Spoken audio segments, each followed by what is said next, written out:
Assalamualaikum warahmatullahi wabarakatuh.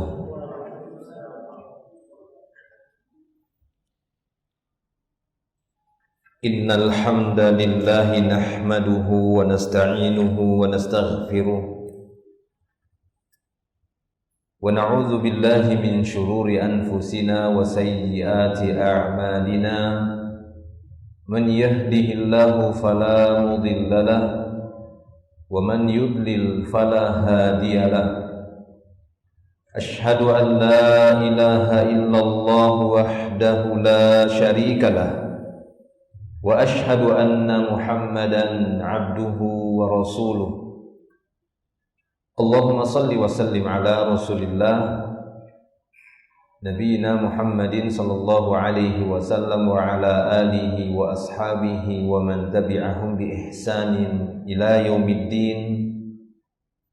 وقال الله تعالى: يا أيها الذين آمنوا اتقوا الله حق تقاته ولا تموتن إلا وأنتم مسلمون. أما بعد.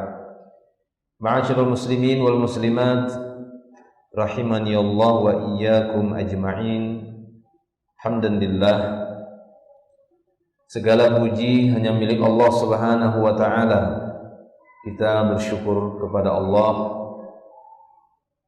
atas segala nikmatnya pada kesempatan pagi hari ini, di waktu duha ini kita berkumpul kembali di masjid ini, di majelis ilmu yang mulia ini, yang kita harapkan ilmu yang bermanfaat. Nas'alullaha ilman nafi'a wa kadzalika rizqan thayyiba wa amalan mutaqabbala.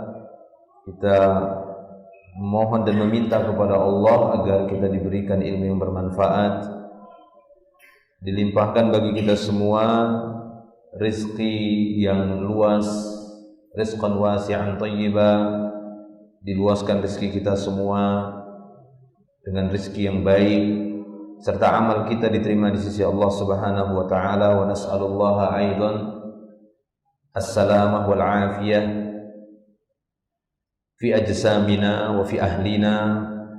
Kita meminta juga kepada Allah agar diberikan keselamatan, sehat wal afiyah pada jasmani kita dan keluarga kita. Dan kita memohon kepada Allah Subhanahu wa taala agar Ia memberikan dan melimpahkan kepada kita sakinahnya serta rahmahnya untuk kita, khususnya di majelis ilmu ini, dan untuk keluarga kita serta kaum muslimin. Kita akan lanjutkan pembahasan panduan keluarga sakinah dan masih melanjutkan di bab yang ke-6. Kita masih melanjutkan bab yang ke-6 dari tata cara pernikahan di dalam Islam. Dan kita masih membahas poin yang kedua sebenarnya. Yang sebelumnya kita sudah membahas tentang masalah khitbah serta cabang-cabang pembahasannya, sub pembahasannya, dan kita masih melanjutkan di poin yang B, akad nikah setelah khitbah. Ada akdun nikah, dan pembahasan dari akdun nikah ini cukup panjang. Kita sudah membahas tentang apa itu wali. Kemudian yang kedua juga dari materi akdun nikah ini tentang kewajiban meminta persetujuan kepada wanita sebelum dinikahkan. Kemudian sudah kita bahas juga tentang apa itu al-mahar, ya, as-sidaq ataupun mahar, mas kawin. Itu sudah kita bahas. Berikutnya yang keempat, kata beliau, dari sub pembahasan akad nikah adalah khutbatun nikah. Ya, khutbatun nikah yakni sebuah pendahuluan ataupun muqaddimah di dalam menyampaikan ceramah, ya, di dalam menyampaikan ceramah ataupun khutbah sebelum berlangsungnya proses akad nikah, atau yang nanti kita bahas, yaitu di antara proses akdun nikah al-ijabu wal qabulu, adanya ijab dan qabul. Nah, khutbah nikah, walaupun rajihnya bahwasanya khutbah nikah yang bersumber dari Nabi SAW yang akan dibahas ini, redaksinya juga atau matannya juga langsung datang dari Nabi Muhammad SAW dengan jalur riwayat-riwayat hadis dan sanad yang sahih, bahwasanya ini khutbah yang sering diucapkan oleh Nabi SAW di dalam mendahului ceramah-ceramah beliau, pidato beliau. Jadi tidak hanya khusus untuk akad nikah saja, walaupun ini yang paling masyhur. Jadi sangat disukai sebelum wali ataupun wakilnya menikahkan calon mempelai wanita kepada seorang laki-laki ataupun calon suami, maka hendaknya seorang wali ataupun wakil dari wali menyampaikan khutbah nikah terlebih dahulu. Menyampaikan khutbah nikah terlebih dahulu sebelum melakukan ijab qabul atau memberikan nasihat-nasihat pernikahan. Karena yang paling utama untuk memberikan nasihat pernikahan itu si walinya dan ataupun wakilnya. Walaupun kadang belakangan ini saya sering memberikan masukan-masukan dari resepsi acara pernikahan yang sekaligus di situ ada proses ijab qabulnya. Kadang saya diminta, Ustaz bisa enggak memberikan khutbah nikah? Saya bilang saya bukan wali dan saya tidak diangkat jadi wakil juga. Karena yang paling tepat untuk menyampaikan khutbah nikah itu walinya si wanita ataupun wakil, bukan orang lain. Tapi kalau saya diminta cuma memberi nasihat, ceramah lah bahasanya setelah selesai ijab qabul, nggak apa-apa sih, boleh-boleh aja. Dan itu bukan suatu perbuatan yang bid'ah. Allahu a'lam bishawab. Karena tidak ada keyakinan apapun, tidak berkaitan dengan keabsahan. Hanya saja mumpung orang-orang lagi berkumpul, kan biasanya seperti itu. Sebagaimana nasihat-nasihat yang kadang sering disampaikan saat proses pemakaman jenazah. Secara dalil yang qat'i, sabda Nabi memerintahkan berceramahlah setelah penguburan itu tidak ada. Tapi hal itu dibolehkan saja karena Nabi SAW pernah berceramah atau memberikan nasihat di waktu beliau menunggu penggalian kuburan, maka hal itu sah-sah saja, bukan suatu hal yang muhdas. Demikian juga pada waktu acara akad nikah seperti ini. Namun berkaitan dengan khutbah nikah, nah ini yang paling utama adalah wali si wanita atau yang diangkat sebagai wakil dari wali. Yang diangkat sebagai wakil dari wali yang membacakan khutbah nikah ini, karena dia bentuknya seperti muqaddimah, pujian kepada Allah, syahadat, tasyahud ataupun syahadat, solawat, lalu beberapa ayat, lalu tidak dia lewatkan untuk memberikan nasihat kepada calon mempelai laki-laki atau calon suami dengan mengatakan, fulan, saya akan menikahkan anak saya dengan kamu sebentar lagi, maka sampaikan apa kewajiban-kewajiban dia. Sebagai wali punya tanggung jawab, karena akan terjadi serah terima, dia akan menyerahkan. Sebelum dia serahkan, dia kasih wejangan. Bagaimana seharusnya seorang suami nantinya, anak saya ini diginikan, kan begitu. Kamu sebagai seorang laki-laki, jangan hanya nanti store uang banyak-banyak, kan enggak begitu kan. Maksudnya nasihat-nasihat sebagai seorang ayah, sebagai seorang wali, seterusnya.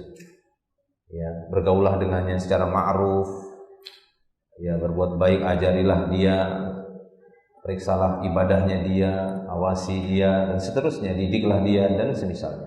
Taib.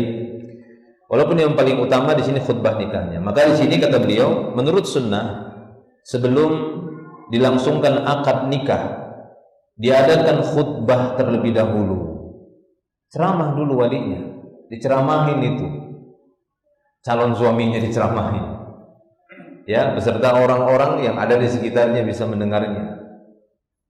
Nah, ini yang sudah jarang saya dapatkan. Nah, biasanya dia hanya mengandalkan itu tadi, ceramah setelah akad.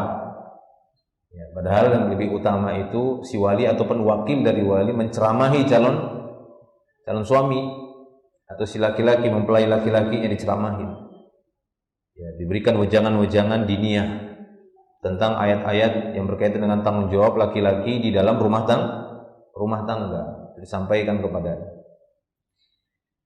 Nah, jadi menurut sunnah sebelum dilangsungkan akad nikah diadakan khutbah terlebih dahulu yang dinamakan khutbatun nikah ataupun khutbatul hajat.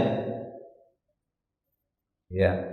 Teks khutbah nikah adalah dengan ucapan innal hamdalillahi nahmaduhu wa nasta'inuhu wa nastaghfiruhu wa na'udzu billahi min syururi anfusina wa min sayyiati a'malina man yahdihillahu fala mudhillalah wa man yudlil fala hadiyalah. Ini riwayat yang lebih sahih ya, tidak wa man yudlilhu gitu ya. Wa man yudlil fala hadiyalah. Asyhadu an la ilaha illallah wahdahu la syarika lah wa asyhadu anna Muhammadan abduhu wa rasuluh. Maksud saya secara nahwu juga lebih pas wa man yudlil, tidak ada hu-nya ya. Wa man yudlil fala hadiyalah. Jadi itu ya, sampai kepada syahadat asyhadu an la ilaha illallah wahdahu la syarikalah wa asyhadu anna Muhammadan abduhu wa rasuluh. Ya, segala puji hanya bagi Allah, kami memujinya, memohon pertolongan dan ampunan kepadanya, kami berlindung kepada Allah dari kejahatan diri kami dan kejelekan amal perbuatan kami. Barang siapa yang Allah beri petunjuk maka tidak ada yang dapat menyesatkannya, dan barang siapa yang Allah sesatkan maka tidak ada yang dapat memberinya petunjuk. Aku bersaksi bahwa tidak ada ilah yang berhak diibadahi dengan benar kecuali Allah semata. Tidak ada sekutu baginya, dan aku bersaksi bahwa Nabi Muhammad SAW adalah hamba dan rasulnya. Yang paling utama tetap dengan teks bahasa Arab ya, khutbatul hajat ini ataupun khutbatul nikah ini. Kalau sekiranya dia tidak bisa, mungkin bisa dituliskan dalam bentuk Latin. Ya, boleh saja seperti itu. Saya berapa kali diminta oleh wali nikah, ya, wali wanita yang akan menikahkan anaknya kah, kan begitu ya, ataupun yang di bawah perwaliannya, meminta dituliskan dalam bentuk Latinnya karena dia tidak bisa membaca teks Arabnya dengan benar. Nah, demikian itu yang lebih utama. Walaupun kalau sekiranya dia hanya membaca terjemahan saja, maka sah-sah saja. Ya, sah-sah saja. Lalu dilanjut dengan membaca beberapa ayat setelah tadi dua kalimat syahadat. Ya ayyuhalladzina amanu taqullaha haqqa tuqatih wa la tamutunna illa wa antum muslimun. Wahai orang-orang yang beriman, bertakwalah kepada Allah dengan sebenar-benar takwa kepadanya, dan janganlah kamu mati kecuali dalam keadaan Islam, dalam keadaan muslim. Lalu dilanjutkan lagi dengan ayat yang lainnya dalam surah An-Nisa, tadi dalam surah Ali Imran ya, ayat 102. Selanjutnya membaca salah satu ayat di dalam surat An-Nisa, ayat yang pertama. Ya ayuhan nasu taqu rabbakumul ladzi khalaqakum min nafsin wahidah wa khalaqa minha zawjaha wa batha minhuma rijalan katsiran wa nisaa'a wattaqullaha alladzi tasaaluna bihi wal arham innallaha kana 'alaikum raqiba. Wahai manusia, bertakwalah kepada Rabbmu yang telah menciptakan kamu dari jiwa yang satu, dari diri yang satu Adam. Dan Allah menciptakan pasangannya Hawa dari dirinya sendiri, dan dari keduanya Allah memperkembangbiakkan laki-laki perempuan yang jumlahnya sangat banyak. Maka bertakwalah kepada Allah yang dengan namanya kalian saling meminta. Ya, jadi boleh meminta sesuatu dengan nama Allah. Apabila ada seorang yang meminta kepada kita, dia menyebut nama Allah, jangan ditolak, berikan ketika kita mampu. Ya, kenapa? Karena untuk menyanjung nama Allah tadi, untuk mentauhidkan asma sifat. Itulah dia tauhid asma wa sifat. Ketika dia minta demi Allah katanya, saya minta kue, wah jangan lagi ditolak. Ya, itu kalau sudah pakai nama Allah itu jantung itu bisa copot. Orang yang beriman itu kalau dia sudah nyebut nama Allah. Ya. Sebagaimana Allah Ta'ala di sini mengatakan wattaqullaha alladzi tasaaluna bihi wal arham. Ini dengan nama Allah Ta'ala kalian saling meminta. Ya. Taib.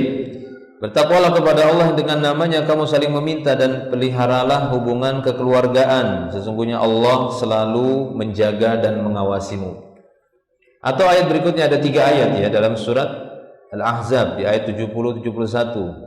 Ya ayyuhalladzina amanu taqullaha wa qulu qawlan sadida yuslih lakum a'malakum wa yaghfir lakum dhunubakum wa may yuti'illaha wa rasulahu faqad faza fawzan 'azima. Wahai orang-orang beriman, bertakwalah kamu kepada Allah dan ucapkanlah perkataan yang benar. Niscaya Allah akan memperbaiki amalan-amalanmu dan mengampuni dosa-dosamu. Dan siapa saja yang mentaati Allah serta Rasul-Nya, sungguh dia akan mendapatkan kemenangan yang besar. Amma ba'du. Itu ya, jadi itu tadi. Karena kita bersama terjemahannya. Jadi alhamdulillah terus ya ayyuhalladzina amanu ya ayyuhan nas, kemudian ya ayyuhalladzina amanu sampai akhir ayat, lalu dia ucapkan amma ba'du. Baru dia nikahkan. Tapi sayang kan dia kasih dulu ceramah kan begitu. Amma ba'du, adapun setelah itu lalu dia lanjutkan. Saya akan menikahkan ini. Nah, seperti itu. Ya. Taib. Nah, maka di sini beliau memberikan catatan kaki, itu bisa dilihat di catatan kaki 135. Khutbah ini dinamakan khutbatul hajah, yaitu khutbah pembuka yang biasa diucapkan Rasulullah SAW ketika mengawali setiap majelis ilmu. Sebenarnya khutbah ataupun muqaddimah ya ini atau khutbah hajat ini itu tidak hanya di waktu pernikahan saja atau di awal akad nikah, tidak ya, tapi pada setiap beliau hendak berceramah maka beliau akan mengucapkan khutbatul hajat tadi.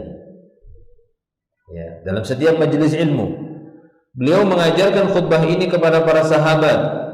Dan ada 6 orang dari mereka yang meriwayatkan secara lengkap teks ya khutbah ini dinukilkan oleh Imam Ahmad, Abu Daud, demikian juga Imam An-Nasai, At-Tirmidzi, Ibnu Majah, Al-Hakim, At-Tayalisi, Abu Ya'la, Ad-Darimi, Al-Baihaqi dan yang lainnya ya dari jalur Abdullah bin Mas'ud radhiyallahu anhu dan sanadnya sahih. Sanad hadis ini sahih. Hadis ini memiliki syawahid, yakni riwayat penguat dari beberapa sahabat lainnya selain dari Abdullah bin Mas'ud. Di antara yang meriwayatkan hadis tentang khutbatul hajat ini ada Abu Musa al-Ash'ari, ada Abdullah bin Abbas, ya Jabir bin Abdullah, Nubayd bin Syarid, demikian juga dari Ummul Mukminin Aisyah radhiyallahu anha. Ya, maka kata beliau sini coba lihat buku ataupun kitab yang berjudul Khutbatul Hajah allati kana Rasulullah sallallahu alaihi wasallam yu'allimuha ashabahu, karya ya Syekh Al-Albani. Nah, Rasulullah sallallahu alaihi wasallam senantiasa memulai khutbah dengan memuji, menyanjung Allah serta bertasyahud. Maksudnya bertasyahud ini ya kalimat asyhadu alla itu ya. Nah, tasyahud karena pada ucapan tasyahud itu ya mengisyaratkan jari sudah kita dapati dari beberapa khutbah Nabi. Khutbah ketika Hajjatul Wada beliau mengangkat tangannya berisyarat tangan, ataupun ketika tasyahud di dalam salat kita mengangkat tangan. Demikian juga dalam khutbah saat dia bertasyahud mengucapkan tasyahud tadi ya innal hamdalillah, kemudian asyhadu an la ilaha illallah, lalu dia mengisyaratkan jari. Taib. Nah ini ya, jadi Rasulullah SAW senantiasa memulai khutbah dengan memuji dan menyanjung Allah serta bertasyahud, yaitu mengucapkan 2 kalimat syahadat tadi. Ya, seperti yang diriwayatkan oleh para sahabat, diantaranya dari Asma binti Abi Bakar bahwa beliau sallallahu alaihi wasallam memuji Allah dan menyanjungnya, kemudian bersabda amma ba'du, diriwayatkan Imam Bukhari. Demikian juga dari Amr bin Taghlib dengan lafaz yang sama dengan hadis Asma di atas, lihat ya Sahih Bukhari juga. Yang ketiga, Aisyah radhiyallahu anha juga berkata, seusai salat subuh Nabi menghadap para sahabat lalu bertasyahud dan bersabda amma ba'du. Nah, ini ya. Jadi muqaddimah beliau sallallahu alaihi wasallam itu tidak lepas dari tasyahud. Ya, ucapan dua kalimat syahadat tadi. Demikian juga Abu Humaid As-Sa'idi, dia berkata Rasulullah sallallahu alaihi wasallam berdiri untuk khutbah pada waktu petang sesudah salat asar. Lalu beliau bertasyahud dan menyanjung serta memuji Allah yang memang hanya dialah yang berhak mendapatkan sanjungan dan pujian. Kemudian beliau bersabda amma ba'du. Nah, ini kebiasaan beliau ketika muqaddimah mengawali sebuah khutbah itu ada hajat, maka beliau setelah memuji Allah akan bertasyahud. Ya. Taib. Dan Nabi sallallahu alaihi wasallam bersabda, kullu khutbatin laisa fiha tasyahhudun fahiya kal yadil jazma. Bahwa setiap khutbah yang tidak ada tasyahud di dalamnya itu seperti tangan yang terserang penyakit kusta. Jadi setiap khutbah yang tidak ada pengucapan tasyahud itu ibaratkan jasmani yang tangannya itu terkena penyakit kusta, artinya mengalami kekurangan, enggak sempurna. Maka upayakanlah untuk mengucapkan tasyahud saat kita memulai pembicaraan majelis ilmu, rapat dan semisalnya, bersyahadat, mengucapkan tasyahud ya setelah memuji Allah dan berselawat kepada Nabi Muhammad sallallahu alaihi wasallam. Taib. Ya, itu yang dijelaskan oleh beliau di sini dalam catatan kaki. Ya. Nah, di sini kata beliau selanjutnya, menurut Syekh Albani maksud tasyahud pada hadis ini adalah khutbatul hajah yang diajarkan Rasulullah SAW kepada para sahabat, yaitu innal hamdalillah, itu dimaksud. Ya, ini maksud tasyahud di situ adalah dimulai dari ucapan innal hamdalillah terus sampai kepada tasyahud tadi. Itu dimaksud. Syekhul Islam Ibnu Taimiyah berkata, khutbah ini adalah sunnah dengan innal hamdalillah tadi. Sunnah diucapkan saat mengajarkan Al-Quran, saat mengajarkan as-sunnah, saat mengajarkan fikih, saat menasihati orang atau amalan yang sejenisnya. Ketika terjadi ijtima', rapat-rapat, ya, banyakkan manusia, pertemuan-pertemuan, lalu ada pembuka acara atau pembawa acara, itu sangat disukai mengawali acara itu selama itu acara kebaikan ya, bukan acara kemungkaran ya. Nanti dikira pada semua acara, enggak, pada acara kebaikan. Maka sangat disukai dengan khutbatul hajat ini. Itu kata Syekhul Islam Ibnu Taimiyah. Ya. Hadis Ibnu Mas'ud tidak mengkhususkannya pada khutbah nikah saja, tetapi juga pada setiap pembicaraan kepada hamba Allah, sebagian kepada sebagian yang lainnya. Demikian yang tercantum dalam Majmu'ul Fatawa. Syekh Albani menyatakan khutbah ini diucapkan sebagai pembuka setiap khutbah, baik khutbah nikah, khutbah Jumat atau majelis lainnya seperti ceramah dan mengajar. Jadi ia tidak khusus untuk khutbah nikah seperti yang disangka orang. Nah itu ya. Jadi jangan dikirain untuk khutbah nikah saja. Nanti ada orang misalnya lagi pertemuan, misalnya gitu ya, kita kumpul membahas masalah anu ini katanya kan, masalah tanah misalnya, ya kan. Ya, kemudian dia bilang innal hamdalillah, padahal melihat kenapa Pak? Siapa yang mau dinikahkan? Enggak. Ya, jadi jangan dikirain cuma khutbah nikah. Karena riwayat-riwayat tadi banyak menunjukkan itu tidak khusus pada khutbah nikah saja diucapkan oleh Nabi, tapi khutbah hajat pada setiap hajat. Ya, pada setiap hajat disunnahkan, walaupun ini hukumnya tidak wajib. Ya, ini hukumnya sunnah. Boleh Anda menggunakan yang lain, misalnya alhamdulillahirabbil alamin, wassalatu wassalamu ala asyrafil wa afdalin nabiyyin wal mursalin, atau yang lainnya. Itu sah-sah saja, boleh-boleh saja. Tapi yang sunnahnya adalah dengan innal hamdalillah. Baik, kita masuk yang C. Yang B sudah ya. Ini masuk yang C.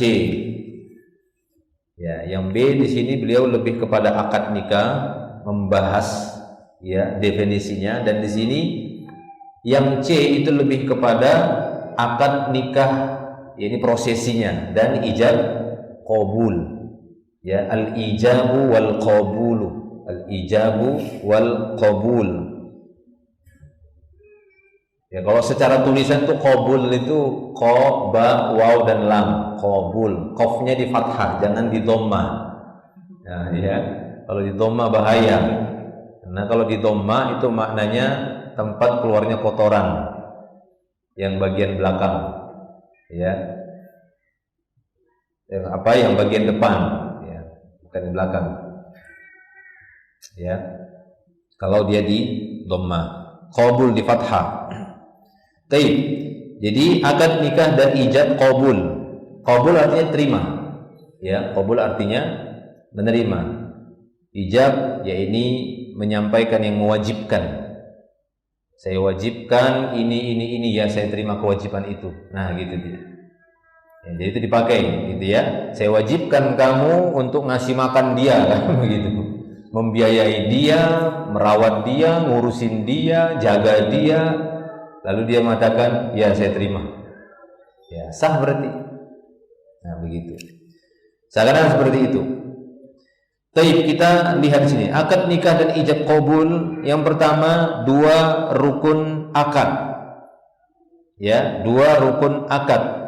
Akad nikah sebagaimana akad-akad lainnya dibangun atas keinginan kedua belah pihak yang melakukan akad atau transaksi berdasarkan keridhaan, berdasarkan ridho, ala taradi, berdasarkan kerelaan kepada akad tersebut.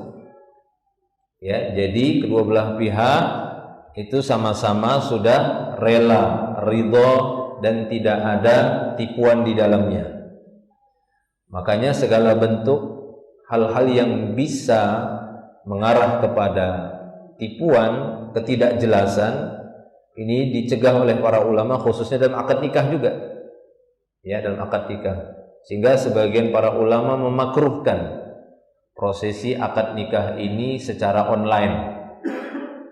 Ya, secara jarak jauh. Karena apa? Karena kekhawatiran mereka akan tipuan-tipuan itu. Ya, adanya ghaban, adanya tipuan.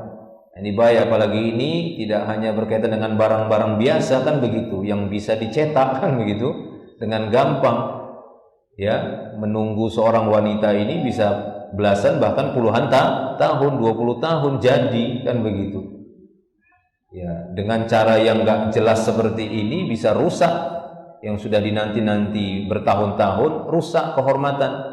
Kalau tadi barang buatan kan mungkin harganya pun mungkin ya bisa puluhan atau ratusan juta, itu saja harus hati-hati dijual kan begitu. Apalagi ini ya manusia.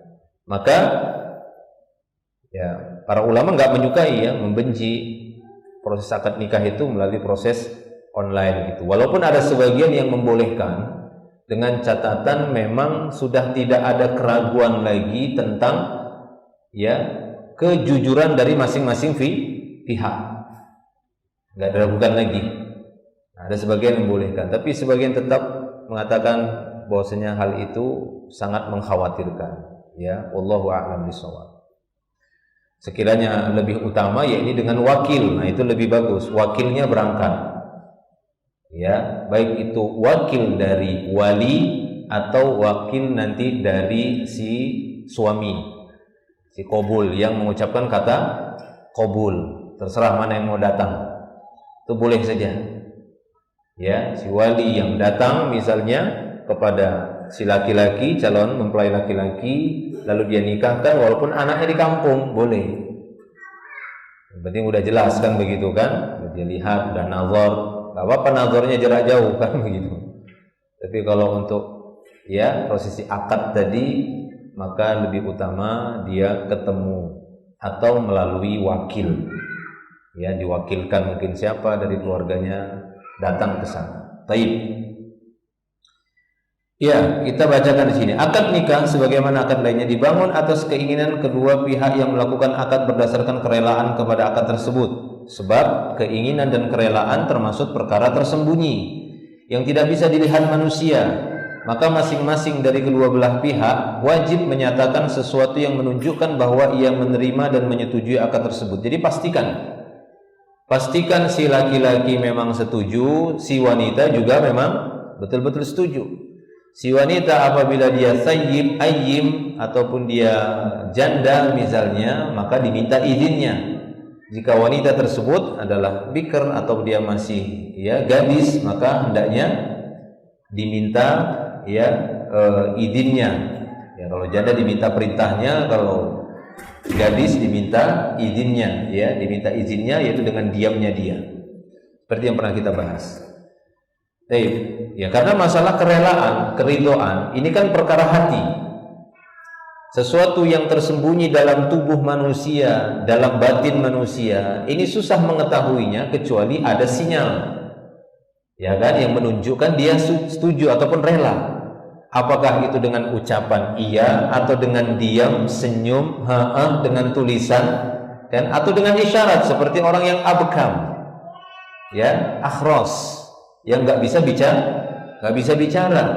Maka untuk mengetahui persetujuannya, keridhaan dan relanya dia, kita minta dia untuk mengisyaratkannya. Apakah gini? Apakah begini tangannya? Ya kan? Apakah dia begini atau jabat tangan atau gini kata dia? Tapi kalau begini kata enggak jadi berarti kan. Gimana? Kamu setuju nih mau akad nikah sama dia? Gini-gini dia kan. Sampai dua lagi. Begini berarti setuju betul dia. Apalagi sampai jempol kakinya naik. Berarti setuju betul itu. Nah, kan kita nggak tahu apa yang tersembunyi dalam hati manusia.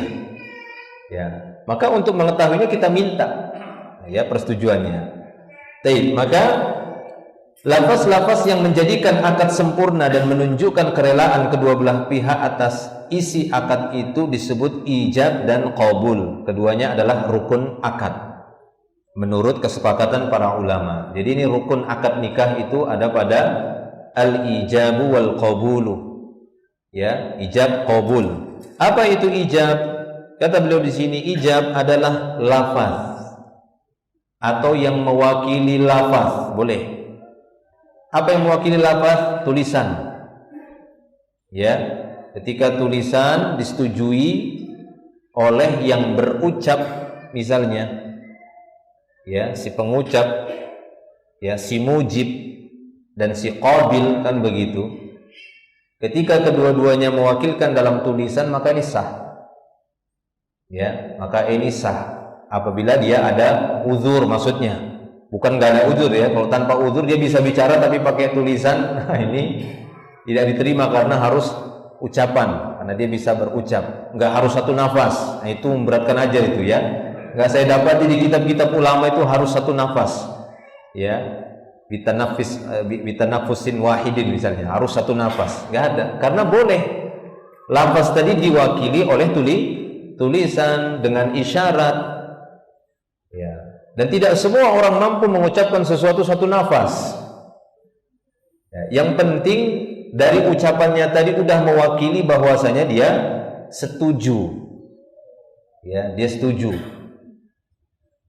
Di masa Nabi Shallallahu Alaihi Wasallam juga lafaznya itu berbeda-beda, nafasnya juga beda-beda. Nggak kita dapat itu harus satu nafas seperti itu memberatkan sebenarnya, memberatkan. Dan nggak ada hubungannya dengan keabsahan.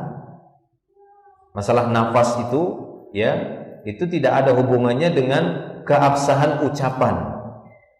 Itu ada mungkin pada ilmu tajwid, kan? Ada itu bahas tentang masalah nafas itu ada. Itu kan hamsnya kan begitu ya. Nah, itu bahas nafas mungkin itu. Karena kalau terputus nafasnya dia harus mengulangi dari kalimat, itu pun harus pas kan sebelumnya. Itu kalau baca Quran kan begitu. Nah, ini bukan. Lain lagi ini. Yang penting ini kan persetujuan. Keridhaan dan kerelaan, maka ini sudah cukup. Makanya Nabi mengatakan 3 hal yang kata Nabi sallallahu alaihi wasallam, dia mengatakan salat itu ada 3 perkara. Hazlu, salasa hazluhunna hazlun Ya, wa jadduhunna jaddun. Ada 3 hal yang main-main. Ya, hazluhunna jaddun, ya, jadduhunna jaddun, atau kama qala, ya. Ada 3 hal kata beliau sallallahu alaihi wasallam yang apabila main-main dia jadi, serius ya jadi juga. Main-main aja jadi. Ya, main-main jadi maksudnya udah terpenuhi. Ada si wali wanita kan begitu. Ada walinya, ada mempelainya dua-dua kan begitu kan. Ada laki-laki, ada si wanita yang mau dinikahkan, ada si wali. Walaupun maharnya belakangan, acting aja. Ya kan, main-main aja. Kan begitu, saya nikahkan kamu dengan anak saya, misalnya begitu. Batuk-batuk ya, kamu dengan anak saya, kan begitu kan, tidak satu nafas. Ya, kalau bilang ya saya terima, kata dia itu. Ya, jadi sudah. Ya, nggak boleh main-main. Masalah nikah, talak dan rujuk. Ya, jadi itu. Jadi ijab adalah lafaz yang diucapkan salah satu pihak yang melakukan akad dengan tujuan mengungkapkan keinginannya. Nah, itu dia ijab, mengungkapkan keinginannya untuk membangun ikatan pernikahan. Jadi bebas sebenarnya. Ya, bebas, yang namanya mengungkapkan kata-kata nggak harus satu nafas kan begitu. Ya, nggak harus satu nafas. Baik. Ya. Maka ijab ini menunjukkan bahwa orang yang melakukan akad itu telah mengambil tanggung jawab sebagai konsekuensi dari akadnya tersebut. Sebenarnya itu saja. Orang yang mengucapkan ijab, dia setuju atas konsekuensi ucapan, bukan atas ittisalul kalam, bukan. Ya, orang yang mengucapkan ijab itu harus setuju dengan konsekuensi apa yang dia ucapkan. Ketika dia menikahkan anak saya, berarti anaknya itu harus diambil, lepas dari dia gitu loh tanggung jawabnya. Ya, bahkan kewajiban si anaknya dia atau di bawah perwaliannya, misalnya dia seorang ayah, ketaatannya si anak tadi bukan lagi kepada dirinya, itu konsekuensi namanya. Kan itu kan memiliki. Makanya nanti kita dapati bagaimana Nabi ketika menikahkan seorang laki-laki yang sangat miskin itu, yang maharnya dengan hafalan Quran, Nabi mengatakan malaktukaha, aku kuasakan engkau dengan wanita ini, dilepas. Ya, jadi mengucapkan kata-kata yang berkonsekuensi dan dia paham konsekuensinya, yaitu menjadikan si wanita tadi ya lepas dari dia, dari tanggung jawabnya, lalu menjadi di bawah penguasaan si laki-laki tersebut atau menjadi suaminya. Nah, seperti itu. Baik. Itu dia ijab ya. Ijab ini diucapkan oleh wali dari wanita yang akan dinikahkan atau wakil dari wali. Boleh ya, atau wakil dari wali.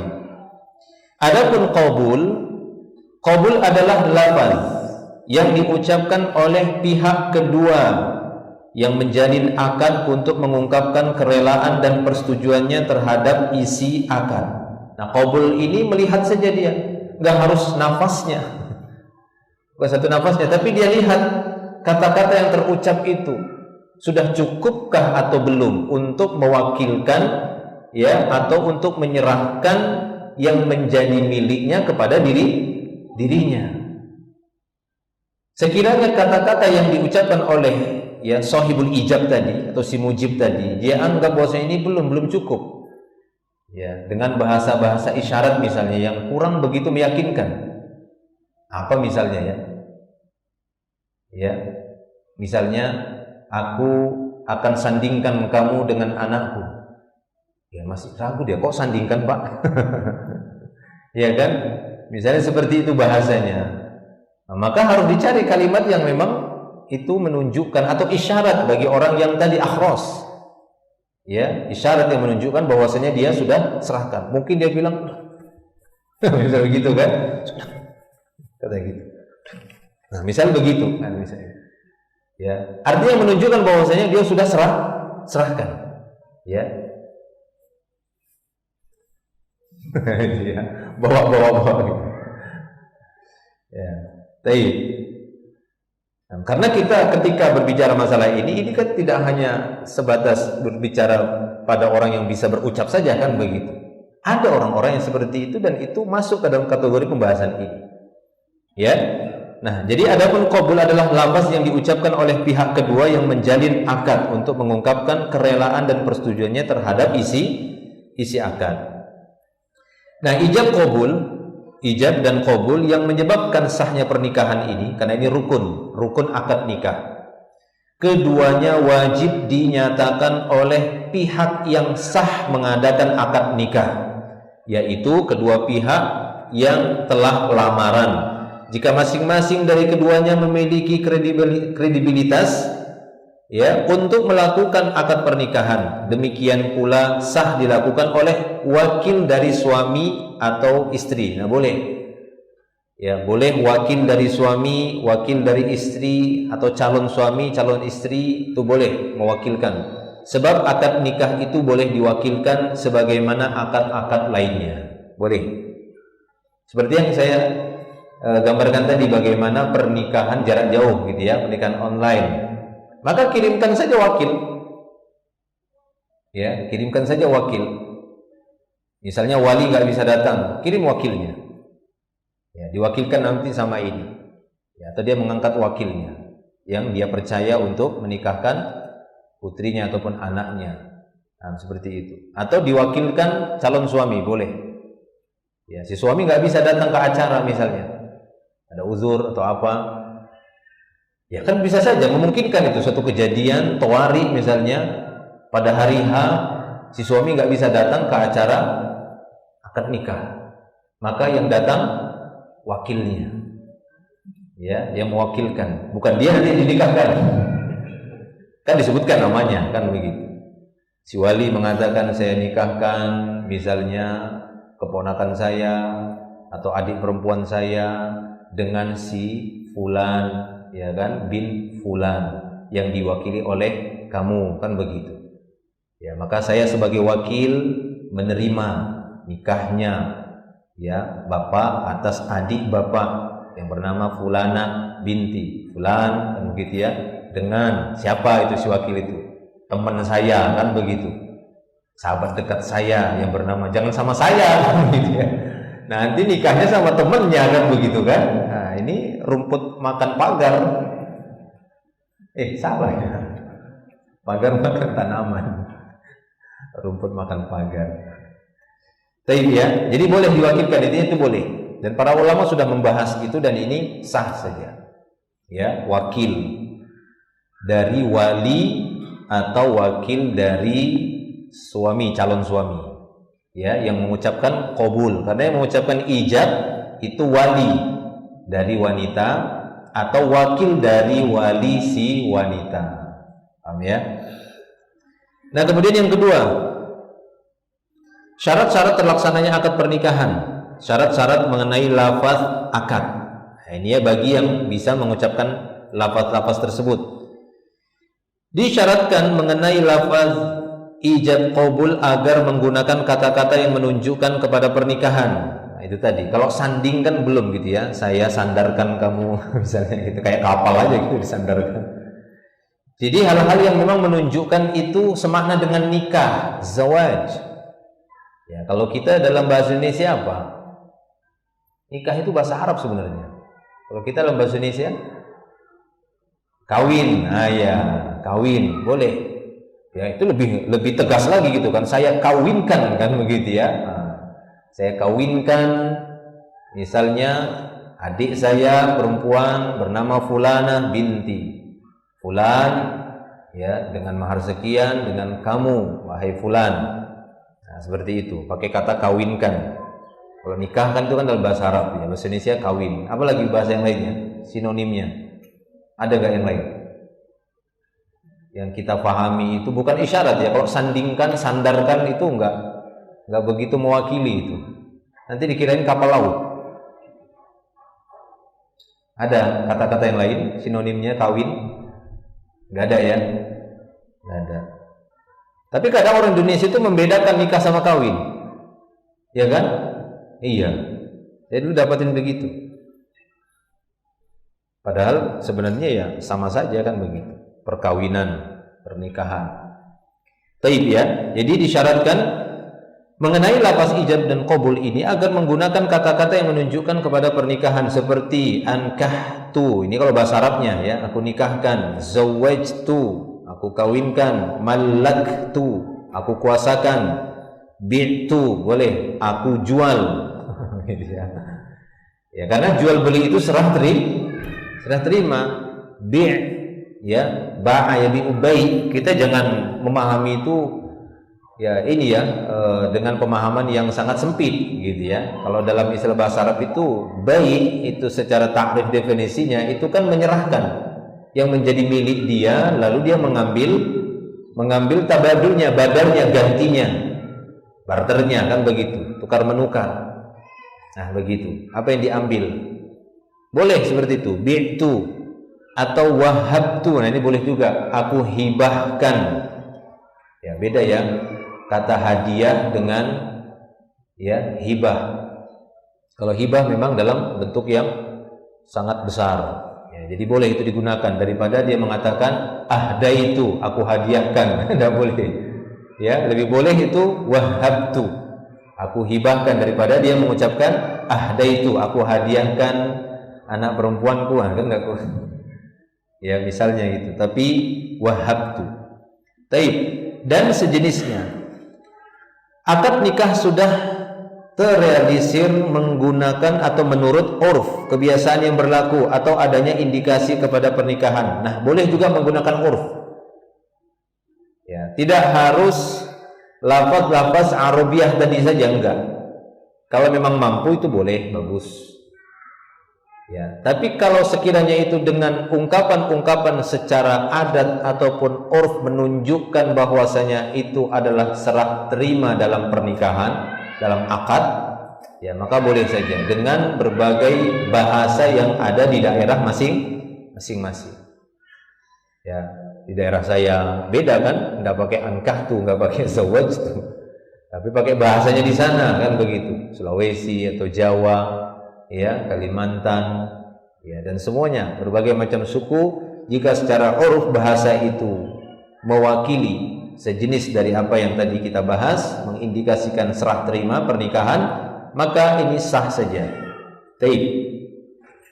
Dan tidaklah disyaratkan harus menggunakan kata inkah, menikah, atau tazwij, mengawinkan, enggak harus menggunakan kata-kata ankahtu, zawwajtu, enggak harus dengan itu. Karena yang menjadi pertimbangan dalam akad adalah tujuan dan esensinya. Ini sebenarnya substansinya. Apa yang menjadi esensinya, substansinya, inti sarinya itu apa? Itu menyerahkan si wanita dan sudah sama-sama tahu, sama-sama ridho, kan itu saja. Ya. Makanya kalau sekiranya tidak terlalu resmi misalnya dengan mengatakan saya nikahkan putri saya ataupun adik perempuan saya, ibu saya misalnya, atau keponakan saya kepadamu ya fulan, ya kata dia, udah sah itu, saya terima, itu udah sah, nggak susah, nggak repot, karena ini sesuatu yang memang nggak boleh main-main. Kalau dia mengatakan nggak, cuma main-main aku, ya nggak boleh, sudah sah itu, ya sudah sah, tidak ada lagi kata main-main di situ. Taib. Ya, jadi itu yang menjadi tujuannya, esensinya, bukan kata-kata atau pada lafaznya. Ya. Ini pendapat yang paling benar dari dua pendapat ulama, dan ini adalah mazhab Abu Hanifah, Malik, satu pendapat dalam mazhab Ahmad, dan pendapat yang dipilih oleh Syekhul Islam Ibnu Taimiyah rahimahullah. Taib ya. Nah. Hal itu dikuatkan oleh hadis sahih bahwa Rasulullah SAW menikahkan seorang laki-laki dengan seorang wanita dengan mengatakan qad malaktukaha bima ma'aka minal Qur'an. Dah gitu aja jadi. Jadi gitu aja langsung. Ya, enggak pakai satu nafas Nabi. Nabi hanya mengatakan aku kuasakan wanita ini kepadamu. Maksudnya aku kawinkan, kan begitu. Dengan hafalan Quran yang kau punya. Sudah gitu aja. Jadi sudah. Ya. Dengan seorang laki-laki yang maharnya hafalan Al-Quran, yang dia nggak punya harta, pakaian pun cuma satu pakaian di badan. Ya, kalau kita kan masih dua kita dianggap ini, bahkan mungkin 3, 4. Ya, berlapis di dalamnya, ada pakaian kaos dalam lagi, celana juga, ada celana panjang kan begitu kan, ada celana dalam lagi, ada yang dalamnya lagi. Banyak. Kalau dia memang satu pakaian. Yang kata Nabi, kalau kamu lepas itu kamu pakai apa? Begitu. Kamu jadikan mahar. Nah, terus kamu pakai apa? Ya, terdiam Nabi, dia terdiam juga. Maka dia bilang, saya punya hafalan Quran. Ya sudah boleh. Hafalan Quran aja nggak apa-apa. Jadi itu. Ya. Menurut ulama Syafi'iyah dan ulama Hanabilah tidak sah kecuali dengan kata yang diambil dari al-inkah. Nah ini ya, ini menurut ulama dari mazhab Syafi'iyah atau Hanabilah, maka menurut mereka harus menggunakan kata ankahtu, zawwajtu, karena tidak disebutkan dalam Al-Quran kata lain selain keduanya. Karenanya wajib membatasi dengan kedua kata itu sebagai bentuk ta'abbud, ibadah dan kehati-hatian. Sebab nikah itu termasuk ibadah karena dianjurkan, sedangkan zikir-zikir dalam ibadah harus diambil dari syariat. Ya, jadi ada khilaf para ulama dalam masalah ini. Sementara kita dapati Nabi sendiri ketika menikahkan, beliau tidak menggunakan kata zawwaj atau tidak menggunakan kata ankah atau zawwaja. Beliau malah mengatakan malaktukaha, aku kuasakan wanita ini kepadamu. Baik. Akad nikah yang islami dan berjalan di atas sunnah Nabi SAW ialah bila telah memenuhi syarat, rukun dan kewajibannya, yaitu a. adanya izin dari wali. Jadi wali sudah mengizinkan, karena yang berhak menikahkan adalah wali. Kita sudah bahas masalah wali. B. adanya ijab dan qabul. Ya, itu yang kedua. Ijab artinya menetapkan atau ketetapan, sedangkan qabul artinya menerima atau penerimaan. Ijab biasanya dari pihak wali atau wakil dari wanita atau wakil dari wali mempelai wanita ataupun perempuan yang diucapkan kepada peminang atau calon pengantin laki-laki. Nah, itu ijab. Ijab itu yang mengucapkan walinya si wanita atau wakil dari walinya wanita ataupun perempuan yang diucapkan kepada si peminang atau kepada calon mempelai laki-laki atau calon pengantin laki-laki. Misalnya wali atau wakilnya calon pengantin perempuan mengatakan kepada calon pengantin laki-laki. Nah, ini misal wali atau wakil wali, dia berkata kepada si calon pengantin laki-laki, "Hai fulan, saya nikahkan engkau dengan anak saya, fulanah binti saya," misalnya, atau fulanah binti fulan. Ya, boleh juga disebut sekaligus dengan maharnya, misalnya, "Wahai fulan, saya nikahkan engkau, saya kawinkan engkau dengan anak saya, atau dengan wanita ini, atau dengan si fulanah binti fulan." Boleh dengan mahar berupa uang sebesar 1 juta rupiah yang dibayar kontan, tunai ataupun hutang misalnya, boleh. Ya, maharnya dengan mahar uang senilai 100 juta hutang. 100 juta hutang lagi kan gitu kan. Tapi kalau si wanitanya mau ya sudah. Ya. Nanti cicil ya dari gaji bulanan. Tapi jangan masukkan nanti ke ini ya, uang biaya harian kan. Ya, ini gaji bulanan ambil 3 juta. Ini sudah melunasi mahar sekaligus untuk belanja sebulan. Gharar jadinya. Ya, nggak boleh. Jelas yang mana berapa untuk mahar. Mahar itu miliknya istri.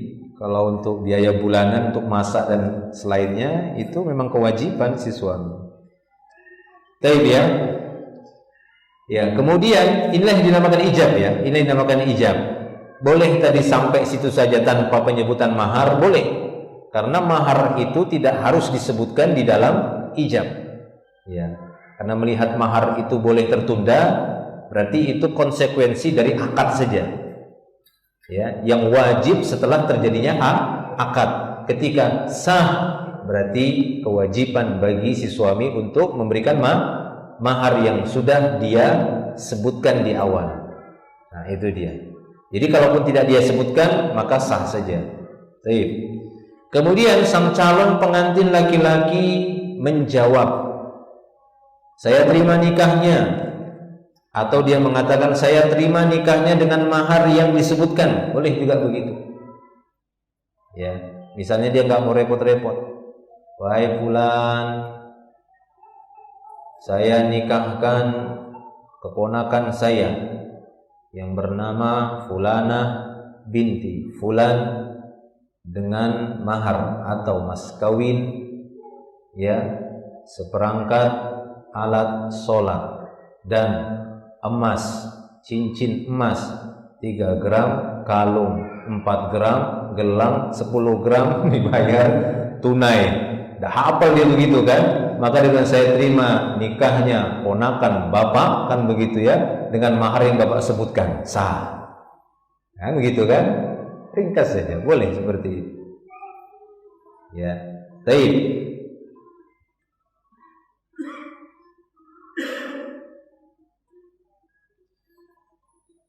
Ya, kemudian sang calon pengantin laki-laki menjawab saya terima nikahnya, atau dia mengatakan saya terima nikahnya dengan mahar yang tersebut. Inilah yang dinamakan dengan qabul. Boleh juga ijab dari calon mempelai laki-laki. Nah, boleh juga kalau ya mempelai laki-laki duluan boleh. Tapi ini jarang. Rata-rata kita dapati urfnya kita sudah membekas lah gitu ya. Di Indonesia bahkan hampir keseluruhan ya begitu ya. Walaupun boleh saja, itu biasanya yang mendahului ijab adalah wali dari wanita, calon pengantin wanita. Ya, tapi kalau sekiranya yang memulai ijab ini dari laki-laki atau wakil dari pengantin laki-laki, maka ini sah-sah saja, boleh saja. Ya, maka sini beliau mengatakan boleh juga ijab dari calon mempelai laki-laki, sedangkan nanti qabulnya dari wali atau wakil mempelai wanita, boleh. Misalnya calon mempelai laki-laki berkata kepada si wali wanita, Pak, nikahkanlah saya dengan anak bapak yang bernama Fulanah binti Fulan, ataupun dia sebut maharnya dengan mahar sekian. Nah, ini ijab namanya dari pihak calon mempelai laki-laki. Lalu dijawab oleh wali atau wakil mempelai wanita. Lalu dia mengatakan, ya, saya nikahkan engkau dengan anak saya, ponakan saya atau adik saya, Fulanah binti Fulan, dengan mahar sekian atau sebuah cincin emas seberat 5 gram. Nah, ini qabul dari pihak wali atau wakil wanita. Boleh ya? Nah, seperti itu boleh saja. Walaupun umumnya yang memulai ijab itu dari wali mempelai wanita, itu umumnya. Adapun di antara dalilnya yaitu hadis Sahal bin Sa'ad radhiyallahu anhu yang tadi juga kita sebutkan bahwa Nabi SAW pernah menikahkan seorang laki-laki dengan seorang wanita. Siapa yang duluan mengucapkan ijab waktu itu? Laki-laki tadi. Ya Rasulullah, nikahkan saya dengan wanita ini. Ya, maharnya hafalan Al-Quran. Nah itu. Jadi laki-laki itu duluan, baru Nabi SAW menyambutnya dengan perkataan, Qad mallaktuha, sungguh aku telah menguasakan kamu dengan wanita ini bima ma'aka minal Quran, ya, dengan mahar hafalan Quran yang ada padamu. Sah. Ya, sah saja. Ya, bukan dari Rasulullah SAW duluan, tapi dari si laki-laki tadi, mempelai laki-laki. Maka apabila telah terjadi ijab dan qabul di antara calon mempelai laki-laki atau wakilnya, misalnya calon mempelai laki-laki berada di luar kota atau di luar negeri, kemudian dia mewakilkan kepada seorang untuk menikahkannya dengan wali atau wakilnya calon mempelai wanita dan disaksikan oleh manusia, maka telah sah pernikahan tersebut dengan keduanya pun telah menjadi suami istri. Nah, ini kata beliau. Jadi apabila telah terjadi ijab qabul di antara calon mempelai laki-laki atau wakilnya, ya, wakil dari wali. Nah, ini kalau sudah ketemu wakil dari wali, misal calon mempelai laki-laki berada di luar kota atau di luar negeri, kemudian dia mewakilkan kepada seseorang untuk menikahkannya dengan wali atau wakilnya calon mempelai wanita yang disaksikan oleh manusia. Nah, seperti yang kita contohkan tadi. Si calon mempelai laki-laki justru mengangkat wakil. Dia nggak bisa datang ke acara akad nikah. Ya, dia kirimkan wakil ke sana. Bukan menikahkan dirinya sendiri gitu ya. Maksudnya menikahkan yang mewakilkan dia. Tapi ya. Kemudian yang C. Tadi A adanya izin dari wali, B adanya ijab dan qabul. C hadirnya para saksi minimalnya 2 orang saksi. Minimalnya 2 orang saksi. Ya. Kalau lebih dari itu saksi semuanya. Sebenarnya yang hadir dalam prosesi akad nikah itu semuanya saksi. Tapi biasanya untuk pencatatan dalam negara itu biasanya diminta 2 orang. Ya. Apa yang disebutkan oleh Nabi dalam hadis 2 itu bukan pembatasan maksimal, tapi itu batasan minimal. Ya, la nikah illa biwali wa syahidai adlin. Tidak ada pernikahan ya kecuali dengan wali, izin wali, dan disaksikan oleh 2 orang saksi yang adil. Nah, kalau lebih dari itu lebih bagus. Itu ya. C hadirnya para saksi minimal 2 orang saksi. D keridhaan si wanita, ridhonya wanita yang akan dinikahkan dan ridhonya laki-laki yang akan menikahinya. Jadi kedua-duanya sudah ridho. Jadi nggak boleh ada lagi tersembunyi, ya, dihalang-halangi. Si laki-laki mau lihat, jangan, nggak boleh lihat. Pokoknya nikah aja sudah. Loh kok nggak boleh dilihat? Saya gimana kan begitu? Nanti yang mau saya nikahin ini maujud atau gharu maujud? Ada atau tidak ada? Atau sesuatu yang ma'dum ini, sesuatu yang tidak ada kan begitu. Nanti jangan-jangan saya menikah dengan angin lagi kan begitu kan? Yang tidak ada, nggak bisa disentuh, nggak bisa dipegang, nanti jin pula. Apa yang mau saya nikahkan ini kan gitu? Yang mau saya nikah ini apa? Nah, jadi sama-sama ridho, kedua-duanya sudah ridho dengan calonnya, ya, maka itu menjadi syarat-syarat, ya, menjadi syarat rukun dan kewajiban sekaligus. Nah, kalau si wanita tidak ridho, maka dia boleh mengadu kepada hakim. Ya, kalau wanita tidak ridho dengan pernikahan tadi, ada unsur paksaan pada dirinya, maka dia boleh mengadu kepada hakim. Ini berdasarkan hadis an Khonsa binti Khidam al-Ansariyah, anna abaha zawwajaha wa hiya thayyibun fakarihat dzalika fa'atat Rasulullah sallallahu alaihi wasallam faradda nikaha. Jadi Khonsa binti Khidam al-Ansariyah pada waktu itu radhiyallahu anha, pada waktu itu ayahnya menikahkannya, sedangkan ia saat itu sebagai seorang janda, tidak bersuami. Ya. Lalu dia nggak suka dengan pernikahan itu, nggak suka dengan pernikahan, ya, dari ayahnya yang menikahkan dia dengan laki-laki tersebut. Dia tidak menyukainya. Lalu dia mengadu kepada hakim pada waktu itu, ya Rasulullah amir. Rasulullah SAW hakim pada waktu itu. Dia datangi Rasulullah SAW, dia adukan hal itu. Maka beliau pun membatalkan pernikahannya. Kisah batal, nggak sah. Ya, boleh hakim atau kita sekarang itu pengadilan agama itu punya wewenang untuk memutus ataupun menyatakan sah, karena mereka lah yang dimaksud dengan sultan, ya, penguasa yang boleh menikahkan dan boleh juga memfasakh, ya, memutuskan akad tadi. Mereka diputuskan tok pisah misalnya. Nah, begitu ya.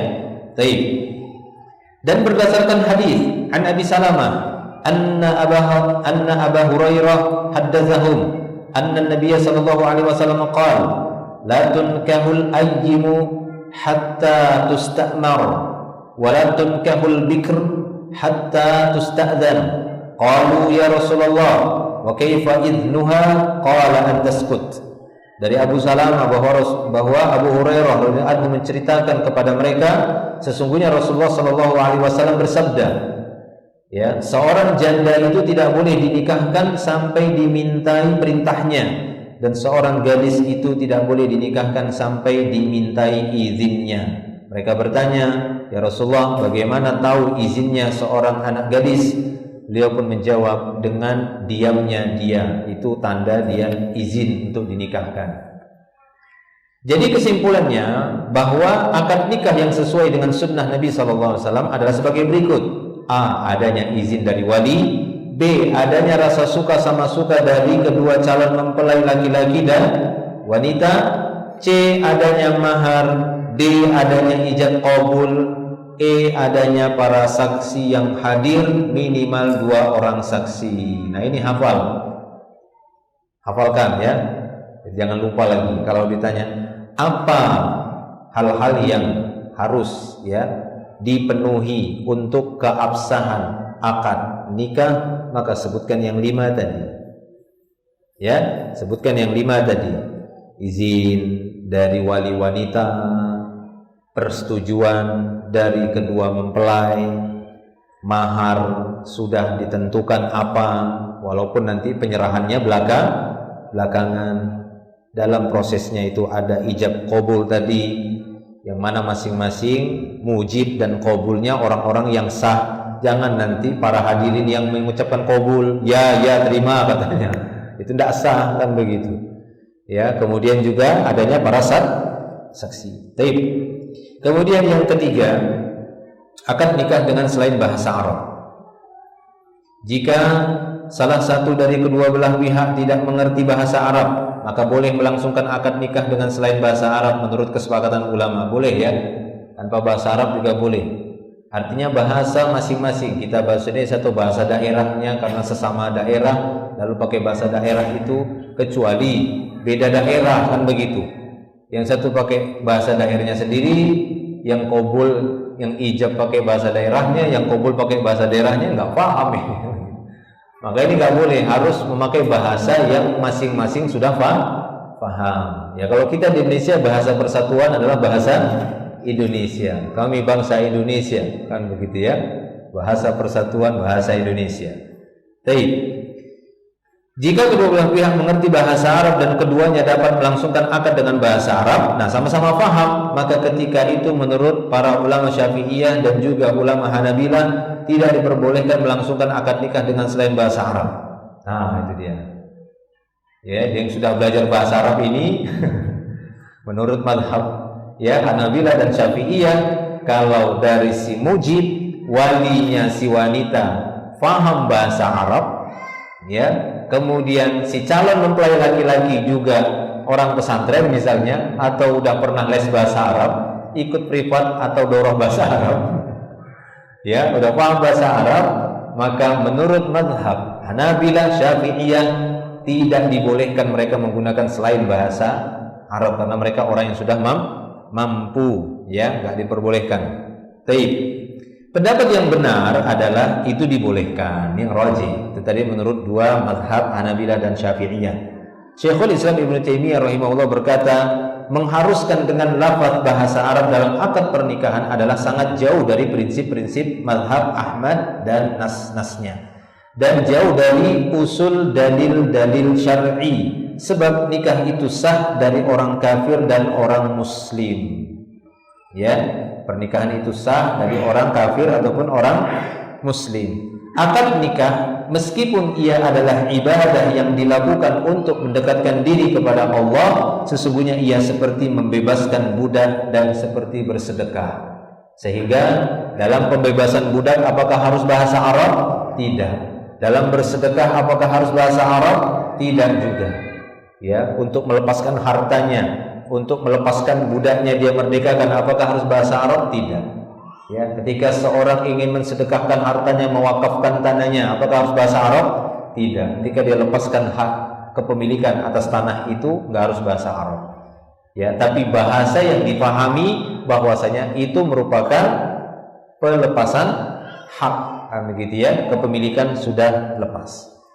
Sudah dimaklumi bahwasanya tidak diwajibkan lafaz tertentu untuk akad, baik dengan bahasa Arab maupun dengan bahasa ajam non Arab, dan demikian pula sedekah, wakaf, hibah tidak diwajibkan memakai lafaz bahasa Arab menurut ijma. Jadi tidak diharuskan melepaskan hak tadi, kewenangan kepemilikan tidak harus menggunakan bahasa Arab.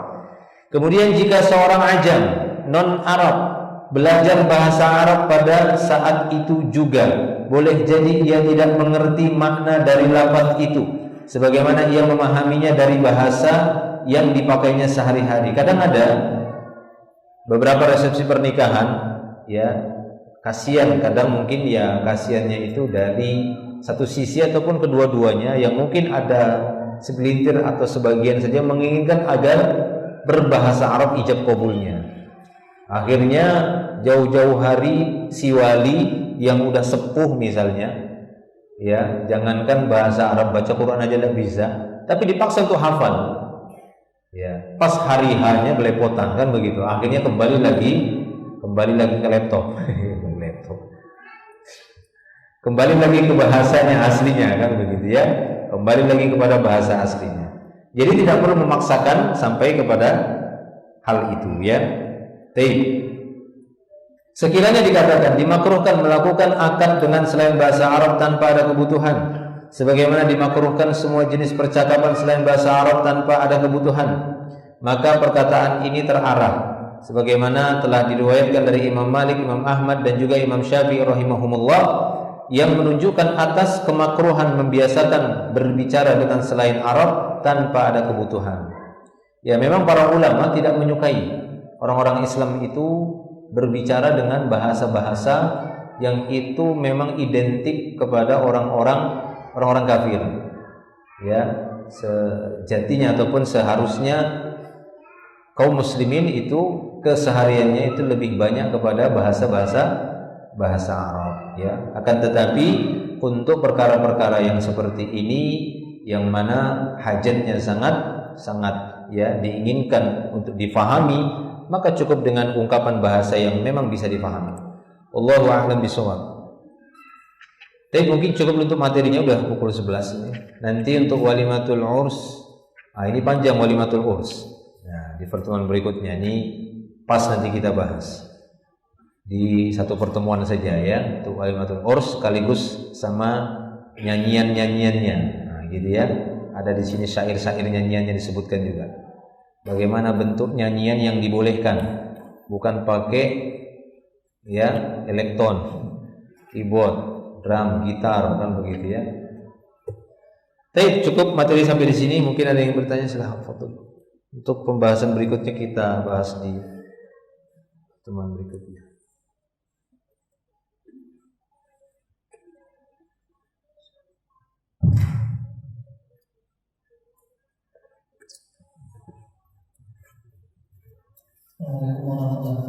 Waalaikumsalam. Ustaz, ada dua pertanyaan. Yang pertama mengenai khutbah atau ceramah, yang mana lebih afdal atau lebih utama orang tua, wali di sini orang tua yang kurang ilmu agamanya, atau dia menunjuk seorang yang lebih alim atau semisal ustaz yang lebih afdal. Yang kedua, perihal ijab kabul. Orang tua di sini wali menikahkan perempuannya, setelah ijab kabul melepaskan kuasa kepada mempelai laki-laki. Seiring berjalannya waktu setelah pernikahan diketahui bahwa seorang laki-laki ini zalim kepada istri atau anaknya. Apakah boleh seorang bapak mengambil kembali perempuan tersebut, walaupun anak perempuan tersebut tidak melapor kepada orang tuanya, tapi orang tuanya bisa untuk mengambil karena laki-laki itu berbuat zalim.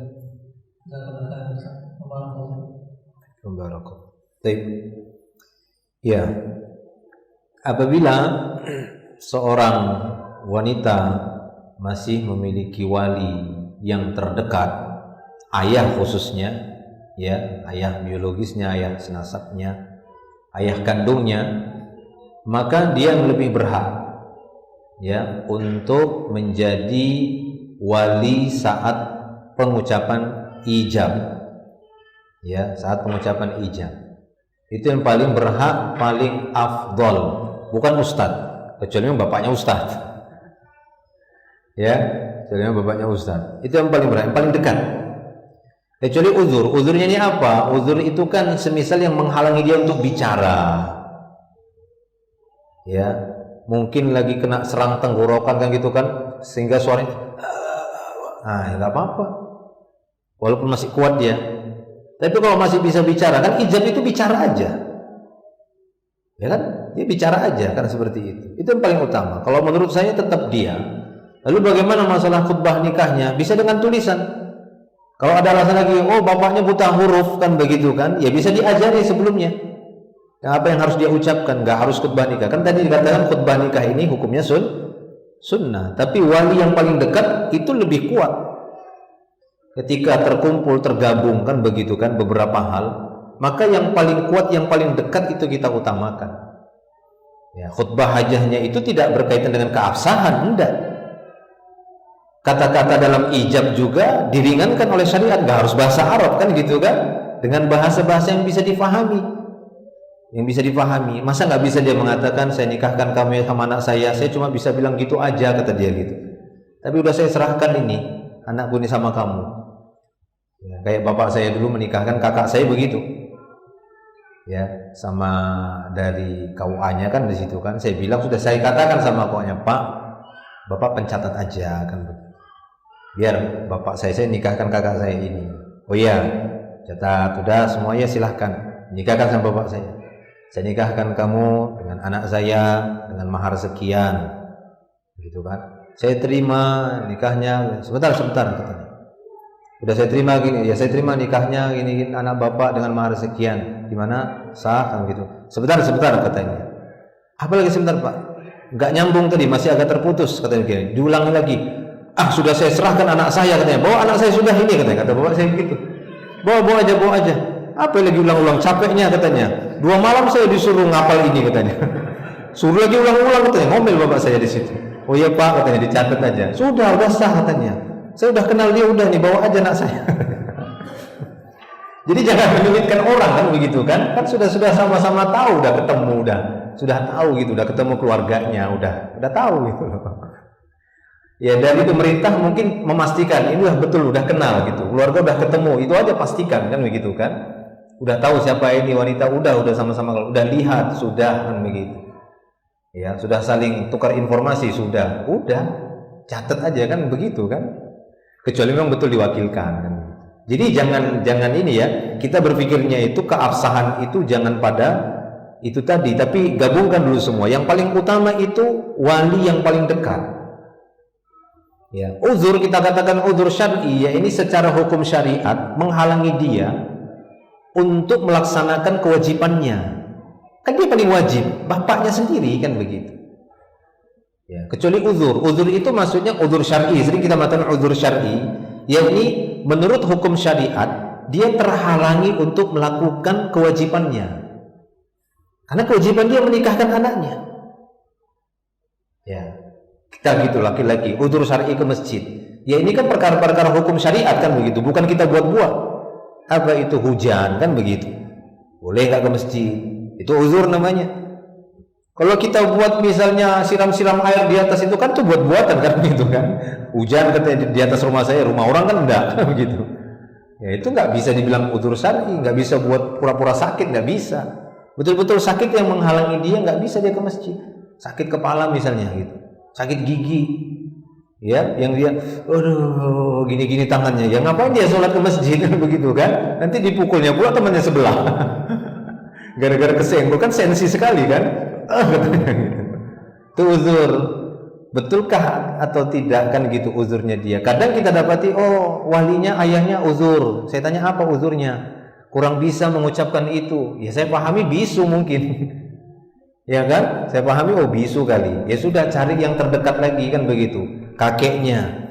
Kakeknya udah tua betul, harus bawa pakai kursi roda. Ya sudah, anaknya. Belum punya anak, masih gadis kan begitu kan? Ya sudah, pamannya, saya bilang paman dari bapaknya, saudara laki-laki bapaknya. Ada pamannya, ya sudah. Ya begitu. Uzur kan itu dia, kita lihat dulu urutan-urutannya. Ya jangan keburu-buru uzur. Tapi kalau alasannya tadi itu nggak bisa fasih, ya tuliskan kan begitu sebelum-sebelumnya, kecuali nikahnya itu dadakan kan begitu kan. Ya kalau nikah kita di masa dulu kan hampir sering itu terjadinya dadakan. Ya, datang kan begitu kan. Datang misalnya wali si wanita mendatangi rumahnya si laki-laki, kadang seperti itu. Datang ke rumah si laki-laki. Seperti Umar bin Khattab. Bagaimana Umar bin Khattab? Dia datangi calon-calon yang mau dia nikahkan, datangi ke rumahnya Abu Bakar, ke Utsman, kan begitu didatangi. Dulu kan seperti itu. Didatangi laki-lakinya. Kamu mau nggak nikah sama anak saya misalnya, atau sama ibu saya, atau saya senang sama kamu. Saya mau nikahkan misalnya adik perempuan saya sama kamu. Gimana? Ya mau aja sih kata dia gitu kan. Kamu punya apa? Ya punya sepeser ini aja, uang limper atau 5 perak. Ya sudah, saya nikahkan kamu ya sama adik perempuan saya. Ya saya terima kan gitu. Panggil saksi dua, panggil saksi dua. Ya disahkan begitu. Itu kan dulu nggak ada dulu pencatatan kan dulu kan, nggak ada pencatatan. Ya kan. Itu Islam artinya melihat seperti itu kan sah saja. Iya. Makanya tadi dibahas apakah dari sisi bahasa, ya paling rajih itu bahasa dengan bahasa yang dia mampu. Karena isyarat saja boleh kan begitu. Dengan bahasa isyarat, dengan tulisan ketika memang para ulama membolehkan dengan tulisan. Ketika ada uzur dia untuk mengucapkan, ditulis. Tanda tangani. Nah, sekarang kan tauqi kan gitu kan. Sah gitu, sah. Ketika ada uzur. Ya, kecuali dia bisa ngomong tapi pakai tulisan. Nah, itu. Ya, misalnya sebelum, ya ini contoh kan begitu kan, sebelum hari haknya di prosesi akad nikah mungkin terjadi satu accident gitu yang mengakibatkan mulutnya diperban. Ya kan susah ngomong walinya kan seperti itu. Akhirnya apa? Bentuk tulisan aja. Ini saya tanda tangani sama plus khutbah nikah innal hamdanillahnya, sama dia ujangan-ujangan dia, sama saya nikahkan kamu gitu. Lalu si mempelai laki-laki ya menerima, ya saya terima kata dia. Dia tanda tangan juga di situ. Tapi dia membalas, sah saja. Ada saksi. Ya, banyak saksi di situ. Sah. Ya, itu dulu ya. Jadi dilihat dulu. Kalau memang betul-betul tadi uzurnya uzur syar'i, ya cari wali-wali yang lainnya. Enggak harus langsung ke ustaz. Ya, enggak langsung ke ustaz. Baik, Allahu a'lam bishawab. Kemudian yang kedua, bagaimana ketika seorang wali ataupun ayah yang sudah menikahkan anaknya lalu dia dapati anaknya terzalimi oleh suaminya. Maka lihat bentuk kezalimannya itu apa dulu. Kalau sifat kezalimannya itu darurat, maka langsung tarik anaknya. Jangankan anak dia, anak orang pun harus kita tarik. Ya kan? Iya, anak orang, walaupun itu bukan anak kita misalnya, anak orang kemudian kita dapati laki-laki, suaminya sendiri bawa golok mau dia bacok istrinya, itu kita bawa lari kan istri orang. Kan istri orang itu. Kenapa? Karena hukum darurat. Ya, karena darurat itu tubihul mahzurat. Darurat itu membolehkan yang terlarang. Asalnya kan terlarang kita bawa istri orang. Tapi karena itu darurat, kita larikan. Lari-lari dia dikejar sama suaminya. Kan saya pernah dapat itu ya. Kejar-kejar suaminya pakai golokan begitu kan, dilarikan orang lah istrinya. Ya, diselamatkan maksudnya kan begitu, dibawa lari. Ya makanya tingkat daruratnya itu lihat dulu kezalimannya itu. Kalau kezalimannya mungkin sifat kezaliman mungkin dicaci maki kan gitu ya, jangan. Datanglah sebagai penasehat kan begitu. Nasihatilah suaminya.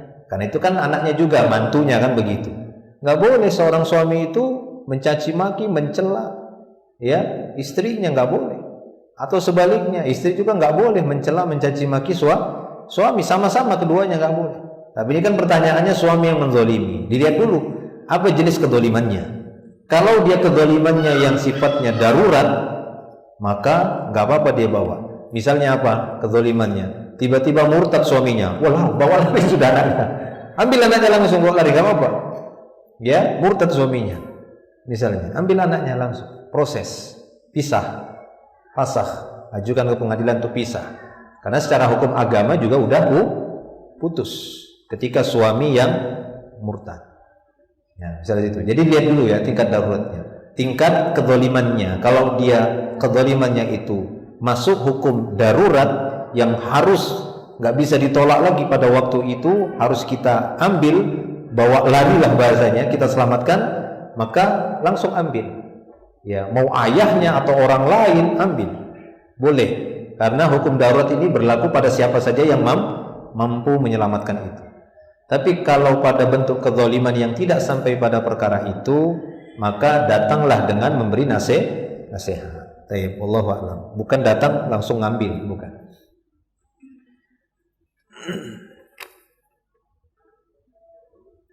Sini ada pertanyaan.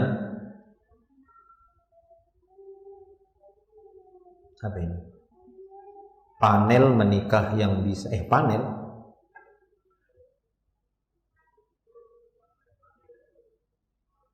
panai ya?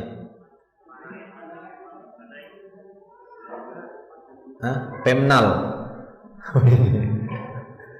Panai menikah yang bisa diwakilkan pengantin perempuan karena berhalangan mewakilkan kepada temannya. Bagaimana bila hal itu belum terbiasa atau menjadi suatu yang asing di suatu daerah karena tidak pernah dilakukan atau urf berbeda, khawatir menimbulkan gunjingan dari masyarakat sekitar yang tidak pernah melakukan. Apakah akad nikah tetap dilaksanakan atau di reschedule dengan pertimbangan untuk kebaikan semua pihak? Ya silahkan saja. Ya, apabila di hari H-nya saat prosesi akad nikah salah satu dari kedua calon mempelai itu harus datang dengan perwakilan dan ini menurut urfnya nggak biasa, tidak biasa urf seperti itu, maka nggak apa-apa ditunda jadwal akad nikahnya. Ya, kalau memang kedua belah pihak setuju. Ya, kalau memang kedua belah pihak setuju. Kalau satu setuju, satu tidak, nah ini agak repot. Ya, harus dapat titik temu dulu lah. Ini jadilah fungsinya nanti musyawarah. Ya. Dan Islam sebenarnya sudah memberikan solusi. Itu tadi, boleh dengan wakil. Sebagaimana akad-akad yang lainnya pada pernikahan juga boleh wakil. Atau mungkin diambil solusi diberangkatkan atau didatangkan wakil yang memang masih ada hubungan kekerabatan dengan yang mewakilkan. Kalau tadi kan memang kita kasih contoh teman misalnya gitu kan. Nah, mungkin yang lebih dekat dengan dia mungkin diwakilkan oleh keluarga terdekatnya, kan seperti itu. Misalnya dari calon mempelai laki-laki dia nggak bisa hadir di acara prosesi pernikahan, yang datang pamannya si laki-laki yang dikenal dengan orang tua, bersama keluarga juga kan begitu, bersama keluarga, misalnya seperti itu. Ya, artinya dicari solusi-solusi yang itu masih dibolehkan di dalam syariat. Ya, apabila di sana urfnya mungkin nggak ketemu di situ. Ya, merupakan suatu yang tabu misalnya kalau yang dikirim wakilnya itu anak muda juga kan begitu kan. Nanti dikira dinikahkan sama ini kan gitu kan, nggak jadi.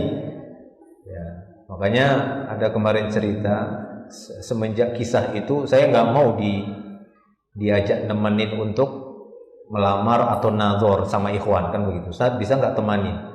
Ana mau melamar seorang wanita. Jangan nanti salah sangka nanti calonnya.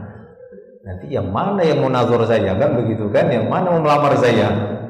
Ya, datang aja sendiri, nggak usah bawa-bawa ustaz. Nanti salah paham juga keluarga calon mempelai wanitanya. Kan dikiranya ustaznya yang mau melamar. Ya, bahaya. Tapi dia seperti itu ya. Jadi intinya boleh saja karena memang belum terjadi akad nikah. Ya, kalau memang di sana dikhawatirkan nanti ya sudah reschedule. Ya gitu ya, sampai nanti si calon mempelai si laki-laki misalnya atau si wanita kan begitu. Ya, bisa hadir. Kadang kan bisa juga dari sisi si wanita. Misalnya walinya tersebut mungkin nggak ada yang mewakilkan. Ya, tidak ada yang bisa datang untuk mewakilkan, misalnya seperti itu. Maka bisa mencari dari keluarga terdekat mereka, begitu ya, atau dari wali hakim. Nah, itu bisa insyaallah. Allahu a'lam bishawab. Ada lagi? Silahkan. Ustaz, mungkin pertanyaan menyambung pertanyaan kita dari Ustaz. Karena sebenarnya itu ya di banyak tempat itu, jadi mungkin wali atau orang tuanya ada, tapi kemudian kepada pihak KUA dan pembunuh mewakilkan. Jadi nanti yang dikatakan akhirnya dari pihak KUA yang pembunuhnya. Nah, ini hukum pernikahan seperti apa? Itu sah atau tidak kan?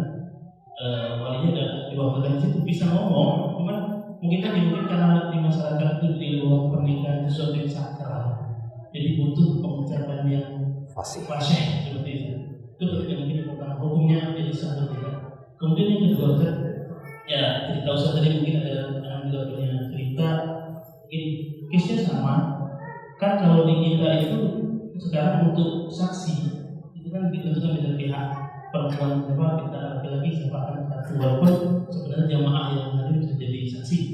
Nah, pada waktu membaca di suatu daerah itu, kalau dia membaca hanya itu kurang enak, jadi misalnya saya terima nikahnya, itu suruh langsung, karena hanya itu nggak ada nggak ada saya nikahnya. Nah, akhirnya bisa 2-3 kali gitu, bahkan sampai yang 65 gitu. Nah, kalau misalnya tadi berkeras saksi yang lain, itu saja. Sebenarnya bisa aja, cuman kan nanti yang pencatatan tetap dari perwakilan itu tadi yang menolak. Nggak sah nih karena hanya belum dapat ikannya. Ini gimana tadi? Kayak imam sholat ini. Ya, jadi masalah perwakilan dari wali lah ya, perwakilan dari wali. Kalau perwakilan dari calon mempelai laki-laki, saya rasa itu lebih ringan ya, kan begitu ya. Hanya lebih ringan karena dia kan tinggal terima saja sebenarnya. Ya kan? Ini yang biasa masalah itu dari calon mempelai wanita atau perempuan. Ya, karena memang izin pernikahan itu harus dari wali. Itu yang perlu kita pahami, itu satu. Ya, bahwasanya izin yang mengizinkan si wanita ini boleh dinikahkan itu wali, itu izin. Nah, nanti masalah yang menikahkan kan begitu. Nah, ini tergantung kondisi. Ya, tergantung kondisi tadi. Makanya ada uzur, kita minta itu memang uzur yang syar'i. Gitu ya, untuk mewakilkan. Tapi sekiranya uzur-uzur syar'i itu tidak ada lah kan seperti itu.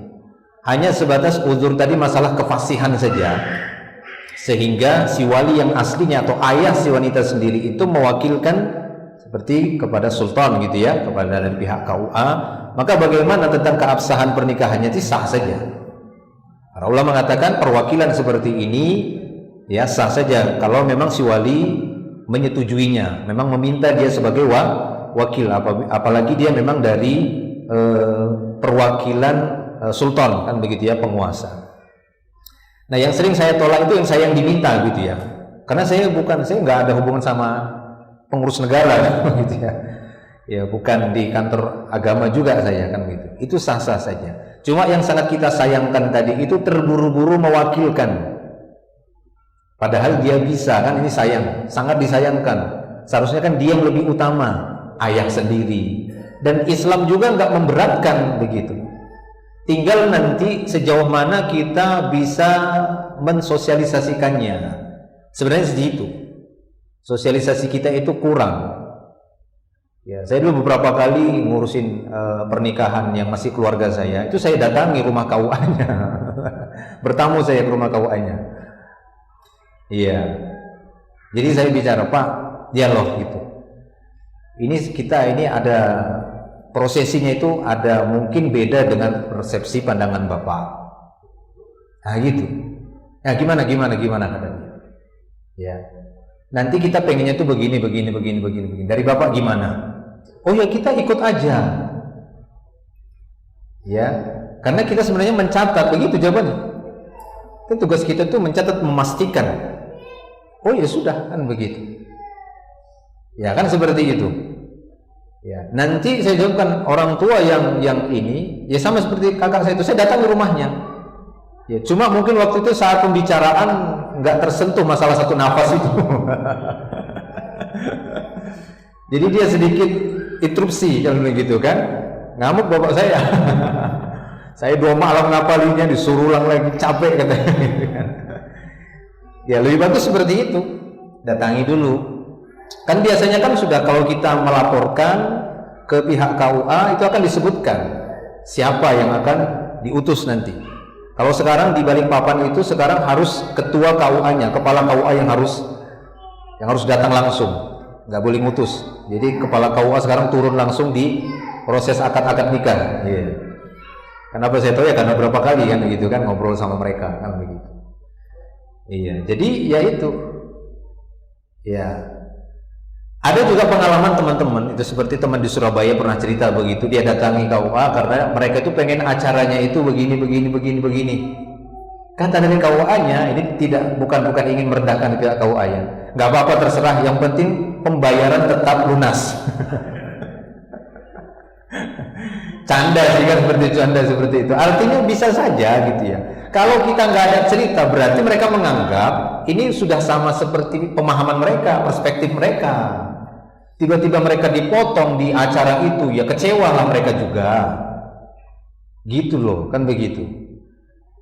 Ya, silaturahim lah, bertandanglah, bertamulah ke rumah KUA-nya, diskusi aja sama mereka. Kalau kata mereka, oh enggak, menurut madhab kan begitu kan? Ya Pak, yang nikah kan anak saya kan begitu, bukan anaknya Bapak kan begitu. Dan itu jarang sih, anak sejauh yang saya langsung mengurusin ataupun dari beberapa teman yang pernah begitu, jarang dari pihak KUA itu ngotot dengan mazhabnya dia, versinya dia. Ya, karena sejauh yang saya ketahui juga belum ada mazhab yang satu nafas. Ya, kalau masalah lafaz tadi mungkin bisa saja pengembangan mazhab. Ya, karena tadi kan kita dapati dari Syafi'iyah ataupun Hanabilah mereka mengharuskan yang bisa bahasa Arab kan begitu ya, bukan yang nggak bisa, yang bisa bahasa Arab nggak boleh pakai bahasa yang lain. Maka ketika menggunakan bahasa Arab mereka buat ininya kan begitu ya, ini yang bisa bahasa Arab. Jadi yang bisa bahasa Arab diminta kefasihannya, karena memang inti dari lughah Arabiyah itu pada huruf.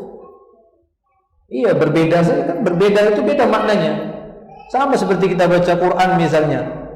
Ya, Iqra bismi rabbikal ladzi khalaq. Halak dengan khalaq kan sudah beda. Halak itu pencukur, khalaq itu pencipta. Kan beda jadinya kan begitu kan? Ya sama tadi.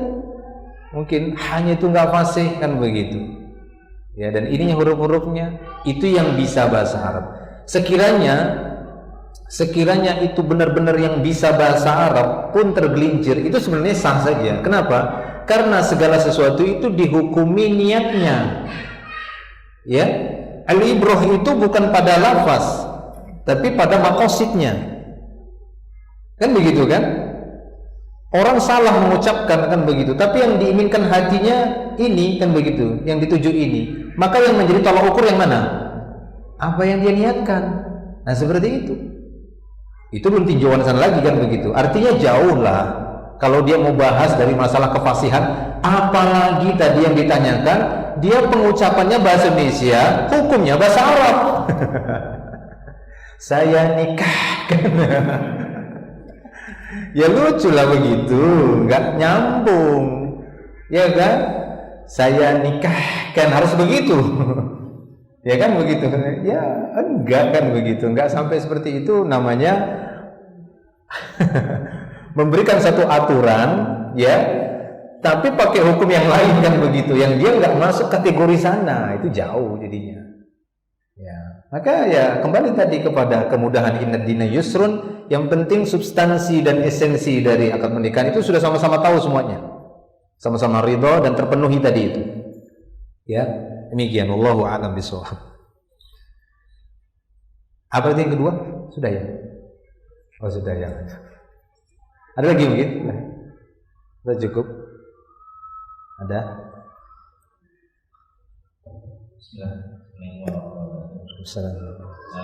Mungkin agak mendahului dari yang pernah berkaitan dengan tadi kan sudah disinggung ketika akad seorang ayah menyerahkan anak putrinya kepada calon suaminya, ibarat jual beli ya diserahkan itu seutuhnya. Nah Nah, mungkin ada hal yang dimana kita sebagai ayah kan apa Ustaz batasannya kita agar tidak intervensi lagi ya, tetapi secara syariat. Nah, ya kita paham bahwa itu ketika kita sudah nikahkan yaitu hak yang berpindah gitu ya. Si anak perempuan tersebut lebih berbakti kepada suaminya nanti daripada kepada ayahnya gitu ya, sebaliknya gitu. Nah, tapi mungkin kan untuk kami kebetulan kita punya perempuan juga yang suatu saat nanti kita pasti akan menikahkan anak kita, sehingga kita bisa tetap di jalan syariat Allah SWT. Mungkin bisa baik dari kita sebagai seorang ayah maupun anak kita sebagai anak perempuan kepada kita. Assalamualaikum warahmatullahi wabarakatuh. Yang pertama, disitulah sisi keutamaan punya anak perempuan. Ya, inilah satu sisi keutamaan punya anak perempuan.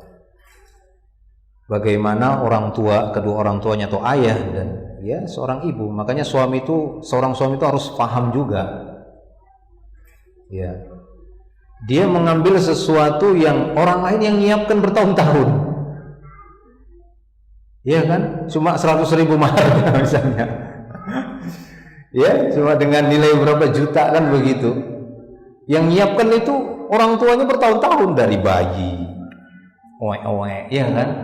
Jadi seakan-akan kalau kita bahasakan, hei fulan, ini orang tua si wanita ini menyiapkan anaknya ini untuk kamu, bertahun-tahun untuk kamu, ya kan.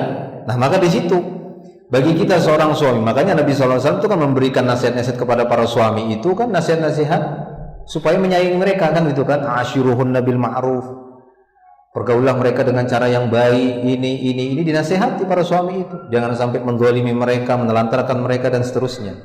Karena kalau kita melihat Masya Allah ini orang tua yang punya anak perempuan itu sebenarnya kalau kita mau melihat dia hanya menyiapkan anak perempuannya untuk orang lain.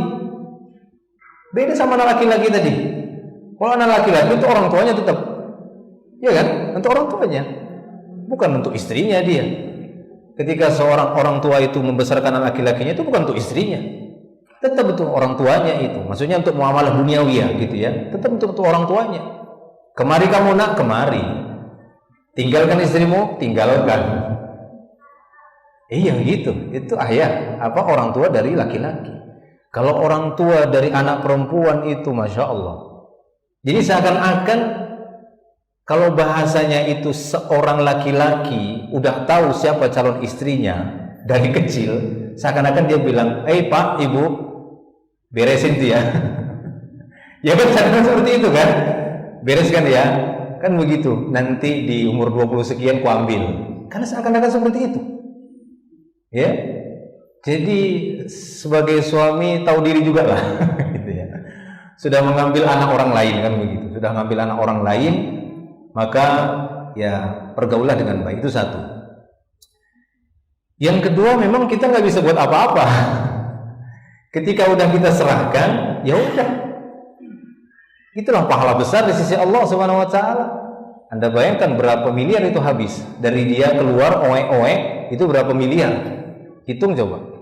Harta yang dikeluarkan kedua orang tuanya atau dikeluarkan oleh seorang ayah untuk seorang anak perempuan itu sampai dia besar umur 20, 21, 22, 25. Itu berapa itu? Dijagai, ya kan?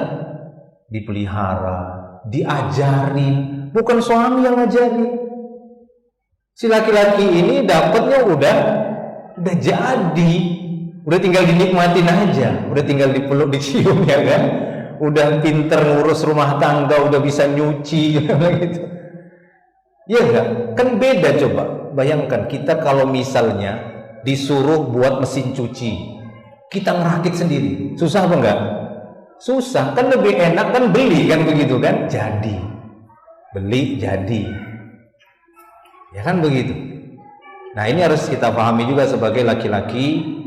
Ya ada sih masalah-masalah yang seperti itu, tapi cepatlah ya untuk menyadari supaya hubungan dengan ayahnya atau orang tua si istri itu nggak jauh, nggak sampai seperti itu tadi. Ini gimana sampai orang tuanya si wanita mempertanyakan, apa ini yang masih boleh bagi kami untuk anak perempuan kami? Sebenarnya tidak ada. Ya, udah lepas, tinggal sisa itu hubungan nasab saja. Itu anaknya. Ya, itu anaknya. Ya itu memang harus diterima oleh para ayah. Tapi kalau anak laki-laki, ya itu beda lagi. Itu anak perempuan, itu memang harus diterima. Ini kadang nggak dipandang gitu ya, nggak dipandang oleh orang-orang, terutama laki-laki. Dia kira itu tinggal nikah udah gitu ya. Coba lihat itu gitu loh. Maksudnya kita itu datang kan begitu kan bawa yang udah jadi kan, udah jadi gitu loh. Kita masukkan ke dalam rumah udah bisa nyuci, bisa gerak sendiri, bisa ngelahirin anak gitu ya, nyusuin anak kita kan begitu, ngajarin lagi, kayak gitu ya, banyak ya, ngajarin dia lagi, kemudian banyaklah ya, plus ngurusin rumah tangga, plus ngurusin kita lagi kan begitu sebagai suami kan begitu. Iya, kalau ada dari mereka yaitu kekurangan, maka itulah kata Nabi, memang wanita itu bengkok. Jangan dibuat dikerasin patah, jangan dibiarkan nanti tambah bengkok. Ya memang didampingi terus kan begitu. Taib ya. Nah gitu. Jadi kalau tanya apa ini ya intervensinya, saya juga belum dapetin intervensinya apa gitu ya. Gak ada kecuali nasihat. Nasihati saja, datang nasihati suaminya. Ya, buat baiklah sama istri. Itu boleh, itu justru memang dia yang paling utama karena dia ayahnya juga kan begitu. Ya, kamu buat baik sama anak perempuanku, kan gitu ya boleh. Ya, jangan sampai kau pukul dia kecuali pukulan yang tujuannya untuk mendidik, kan seperti itu. Ya, jangan caci maki dia. Ya kan gitu. Enggak, dia yang suka caci maki saya, ya datangi kan begitu kan, sama seperti Abu Bakar. Abu Bakar ketika didapati Aisyah radhiyallahu anha itu agak rewel kan ditempeleng langsung. Ya kan ceritanya itu. Balik lagi Aisyah itu sembunyi di belakang Nabi kan begitu. Awalnya ngambekan, ngambek ditempelin langsung sama Abu Bakar. Lari lagi. Ya Abu Bakar, aku bawa masalah kami kepada kamu bukan untuk ini kan begitu kan. Gitu. Ya seperti itu. Ya. Taib. Wallahu a'lam bishawab. Jadi ya nasihat saja kan begitu. Itu yang paling bisa kita berikan untuk anak perempuan. Bagi orang tua yang punya anak perempuan yang sudah menikah dengan ya laki-laki yang lain, sering-seringlah nasihat. Baik menasehati anak kita secara langsung atau menasehati suaminya. Justru kita memang diharapkan untuk nasihatin dia, karena kita orang tuanya sudah. Ya, orang tuanya udah dua, orang tua kandungnya sama orang tua dari istrinya itu ayahnya sudah. Atau ibunya kan begitu, ibu mertuanya, udah mahramnya kan begitu. Ibunya istri ya sudah ibunya dia. Ya kan gitu kan. Sudah nasihati saja, datang marahi wajar. Tapi maksudnya intervensi itu maksudnya main ambil kan begitu kan, jangan begitu kan, jangan kau buatin makanan suamimu, nggak bisa lagi begitu, nggak boleh begitu ya, itu tidak boleh lagi gitu ya. Pulang aja kamu sini, gak usah kamu lagi di situ, nggak boleh seperti itu ya. Nasihatin sebagaimana kita menasehati anak kita juga ya, suami menantu itu ya anak kita juga. Marahin aja, ya boleh kita marahin dia gitu, marahin suami kita, suami anak kita gitu kan, dimarahin. Kamu apain kan begitu misalnya kan? Enggak, kami bertengkar gini, udahlah baikanlah kan begitu. Nah, itu wajar, satu hal yang wajar, udah berkeluarga. Jelas ya? Nah, seperti itu. Allahu a'lam bishawab. Cukuplah insyaallah, nanti kita sambung-sambung lagi di pertemuan berikutnya. Semoga apa yang kita sampaikan menjadi bermanfaat. Wallahu a'lam bishawab. Akhiru da'wana alhamdulillah. Subhanakallah bihamdik, asyhadu an la ilaha illa anta astaghfiruka wa atubu ilaik. Assalamualaikum warahmatullahi wabarakatuh.